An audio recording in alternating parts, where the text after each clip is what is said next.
Estamos de volta com as reações a uma fala do presidente Bolsonaro ontem. O presidente subiu o tom mais uma vez e reagiu com ameaças à operação que investiga o financiamento e a disseminação de fake news. Juliana tem os detalhes. Ana, primeiro a gente viu o filho do presidente, o deputado Eduardo Bolsonaro, do PSL de São Paulo, falar em ruptura institucional. E ontem o próprio Jair Bolsonaro criou mais tensão no ambiente político ao dizer que tem que botar limites e que respeita os demais poderes, mas com condicionantes.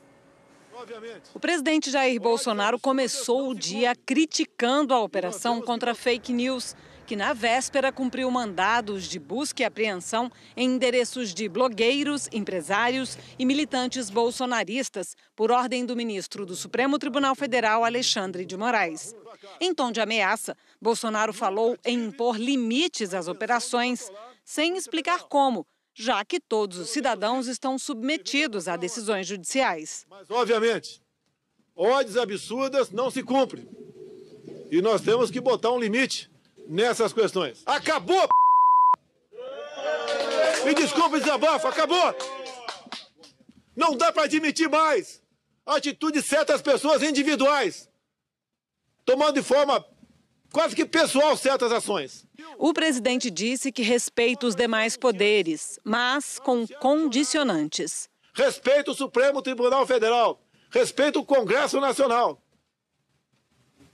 Mas, para esse respeito continuar sendo oferecido da minha parte, tem que respeitar o poder executivo também. Bolsonaro afirmou que o inquérito das fake news quer atingir quem o apoia nas redes sociais. O objetivo dessa ação, atingir quem me apoia. Se eu tivesse feito algo contra a esquerda, está dando pancada em mim. Eu convivo com a esquerda. Posso não suportar, mas convivo. Não persigo a esquerda. Estão perseguindo gente que apoia o governo de graça. Querem tirar a mídia que eu tenho a meu favor sobre o argumento mentiroso de fake news. E afirmou mais uma vez, sem explicar como, que não haverá outra operação. Repito, não teremos outro dia igual ontem. Chega! Chegamos no limite.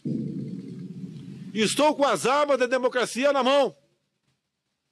Eu honro os meus compromissos, o juramento que fiz quando assumi a presidência da República. Entidades de imprensa criticaram a tentativa do presidente de usar a liberdade de expressão para justificar postagens com informações falsas e ofensivas. Ele falou em liberdade de expressão. Logo o que fica humilhando jornalista, ofendendo jornalista, falar em liberdade de expressão a quem a todo momento está ofendendo a liberdade de expressão, a liberdade de imprensa e tentando humilhar os jornalistas, ameaçar jornalistas. A Federação Nacional dos Jornalistas também destacou que as declarações do presidente são contraditórias com sua prática de não respeitar o trabalho dos jornalistas, fazendo reiterados ataques à imprensa. E que as liberdades de expressão e de imprensa são princípios da democracia, garantidos pela Constituição Federal. Não podem ser evocadas para proteger quem comete crimes de opinião, difamando, injuriando ou caluniando pessoas e instituições. Numa rede social, o ex-ministro Sérgio Moro disse que campanhas difamatórias contra adversários, ameaças e notícias falsas não têm a ver com liberdade de expressão. Um debate que não pode tirar o foco do que importa agora: defender o Estado de Direito e a vida.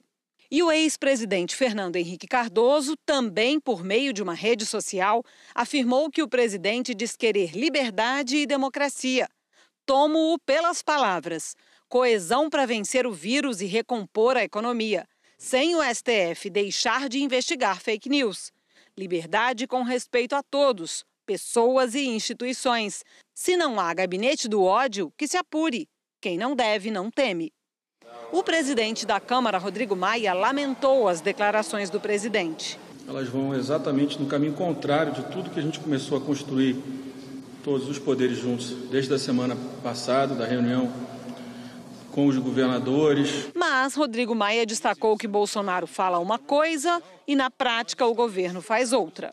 Há um discurso e há uma decisão prática. A decisão prática é que o ministro, não sei se o ministro é adequado, recorreu da decisão, né, pedindo um HC para o ministro da Educação. Isso significa que se respeitou a decisão do ministro Alexandre Moraes. Diante da tensão política, o presidente do Senado, Davi Alcolumbre, decidiu fazer o papel de apaziguador. Foi ao Palácio do Planalto dizer que era preciso acalmar os ânimos.